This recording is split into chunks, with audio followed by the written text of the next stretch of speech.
Hello guys, buriya mu buzima duhura n'ibintu byinshi bituzitiza, tugahora n'ibitugora bimwe na bimwe tukumva yuko life yacu imeze nk'iyahagaze, ariko ntabwo twagakwiye gutekereza tukumva yuko byose nta hantu tuzagera.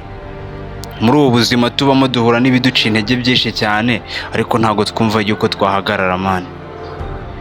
Arega mani, kuba waravutse ufite impamvu wavutse.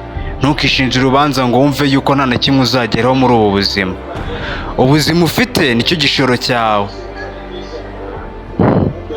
Ureba abantu mu nshuti zimwe na zimwe ufite, ugasanga bamwe barakwanga, ariko buriya ntabwo wagakwiye gutekereza gutyo. Ubuzima ni urugendo ducamo rwa buri munsi rukomeye, ariko arega mani, ko waravutse ntabwo ababyeyi bose twavutse ngo tubakeneho byose. Ubundi uburere mani duhabwa nibwo butugira abo turibo. Kwitwa umugabo ntabwo bizizana gutyo gusa, nuko hari ahantu runaka uzabikora. Ntukajya utekereza mani ibintu biri sheri. Fata umwanya wawe muremure witekerezeho mani, utekereze ibintu byinshi mu buzima bwawe ugomba gukora kandi biteganyijwe imbere yawe.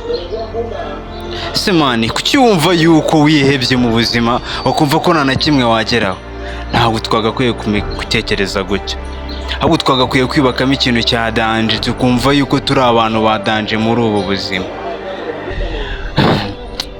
Rega mani, kugira inshuti zose ntabwo ariko zitwishimira.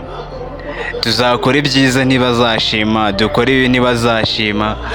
Muri ibyo ngibyo byose nitwe tugomba kwimenya, sibyo? Tugomba kwimenya muri ibyo ngibyo. Katinga mani.